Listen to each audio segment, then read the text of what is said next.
నమస్తే అండి, welcome to Guntur రుచులు.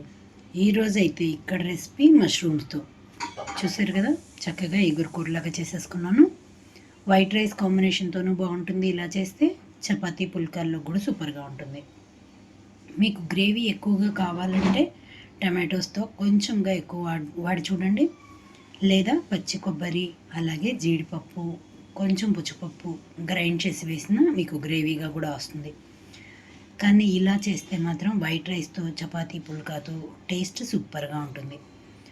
మరి ఇంకెందుకు ఆలస్యం, మంచి పోషకాలు ఉన్న మష్రూమ్స్తో ఈ విధంగా ట్రై చేసి చూడండి. ఈరోజు అయితే ఇక్కడ మష్రూమ్ ఎగురు కూర కోసం అండి. ఇందులోకి నేను టమాటోలు 2 అలాగే ఉల్లిపాయలు పెద్ద సైజు 2 తీసుకున్నాను. మష్రూమ్స్ వచ్చేసి ఒక ప్యాకెట్ క్లీన్ చేసి పెట్టుకున్నాను. పచ్చిమిరపకాయ ఘాటుగా ఉన్నది ఒకటి తీసుకున్నాను. అలాగే కొంచెం కరివేపాకు, కొత్తిమీర, అలాగే చిగుర్లు. దీంట్లోకి అల్లం వెల్లుల్లి పేస్ట్, దీంతో పాటుగా కొంచెం అయితే గరం మసాలా అయితే యాడ్ చేస్తాను. ఇప్పుడు ఇందులోకి ముందుగా ఉల్లిపాయలు, టమాటాలు, పచ్చిమిరపకాయలు కట్ చేసుకున్న తర్వాత తాలింపు అయితే పెట్టుకుంటున్నాను.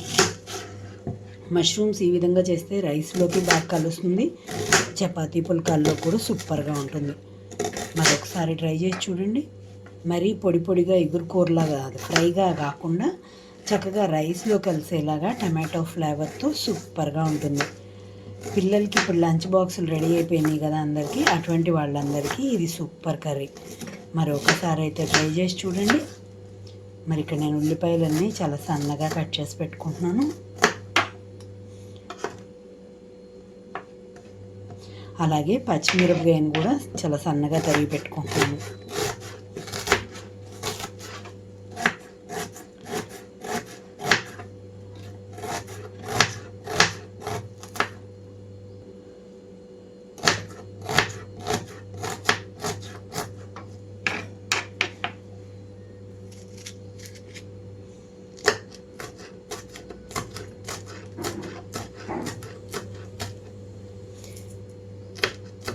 మీకు బాగా గుజ్జుకూరలాగా కావాలి అనుకుంటే కొంచెం టమాటోలు అయితే ఎక్కువ వేసుకోవచ్చు.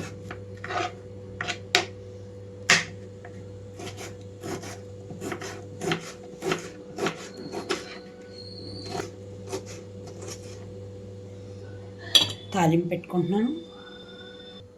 ఇక్కడైతే స్టవ్ ఆన్ చేసి పాన్ పెట్టుకున్నాను. ఇందులోకి ఆయిల్ అయితే తీసుకుంటున్నానండి. 2 టేబుల్ స్పూన్స్ వరకు ఆయిల్ తీసుకున్నాను. ఆయిల్ అంతా హీట్ అయిన తర్వాత ఇందులోనే ఆవాలు అలాగే జీలకర్ర వేసేసుకుంటున్నాను. ఇష్టపడే వాళ్ళు ఎండుమిర్చిని కూడా వేసుకోవచ్చు ఘాటు కోసం. నేను ఇక్కడ పచ్చిమిరపకాయ ఘాటు ఎక్కువగా ఉంది కాబట్టి ఎండుమిరపకాయలను అయితే స్కిప్ చేసుకుంటున్నాను. ఇక్కడ చూడండి, ఇవన్నీ చిటపటమనేటప్పుడే కట్ చేసి పెట్టుకున్న ఉల్లిపాయలు, పచ్చిమిరపకాయలు వేసేసుకుంటున్నాను. పచ్చిమిరపకాయలు, ఉల్లిపాయలు అంతా వేగిపోయే వరకు మూత పెట్టించుకున్నాను.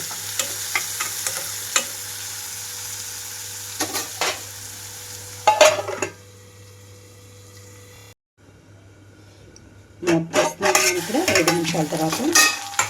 ఇక్కడ చూడండి, ఉల్లిపాయలు ఇప్పుడే కలర్ మారిపోవడానికి వస్తుంది కదా. ఇప్పుడు ఇందులోకి అల్లం వెల్లుల్లి ముద్ద కూడా వేసుకుంటున్నాను.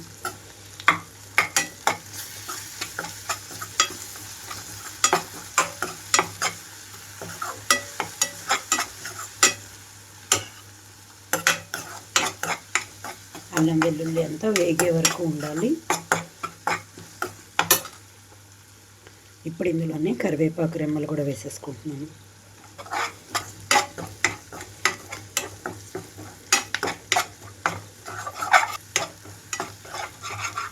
ఇక్కడ అల్లం వెల్లుల్లి కూడా చక్కగా వేగిపోయే వరకు ఉంటేనే టేస్ట్ బాగుంటుందండి. ఇందులోకి కొంచెం పసుపు కూడా వేసేస్తున్నాను.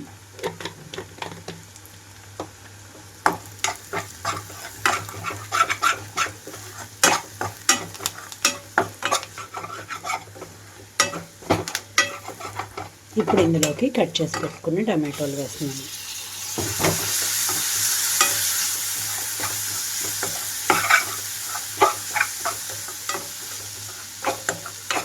మూత పెట్టేసి టమాటో మెత్తబడే వరకు ఉంచాలి.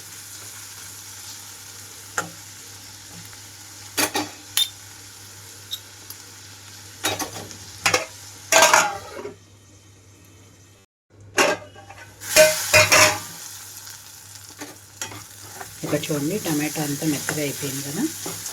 ఇప్పుడు ఇందులోకి మష్రూమ్స్ని కూడా వేసేసుకుంటున్నాను. కట్ చేసి పెట్టుకున్నాను మష్రూమ్స్ అన్నీ కూడా. ఇందులోంచి నీరైతే కొద్దిగా వస్తుందండి. వీటిల్లోనే సాల్ట్ కూడా వేసేసుకుంటున్నాను రుచికి తగినట్లుగా.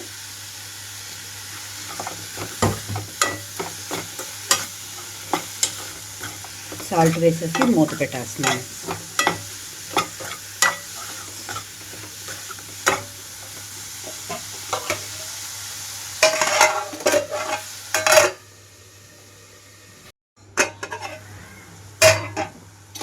ఇక చూడండి నీరైతే ఉప్పు వేసేసరికి తెలుస్తుంది కదా.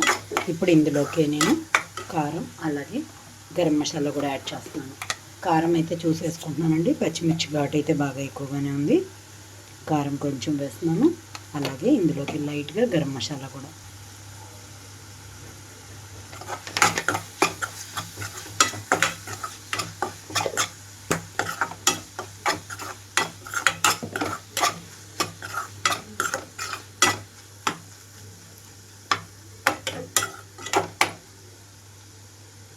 రెండు నిమిషాల పాటు ఇలా ఉంచేస్తున్నాను. ఫైనల్గా కొత్తిమీర చల్లేస్తున్నాను.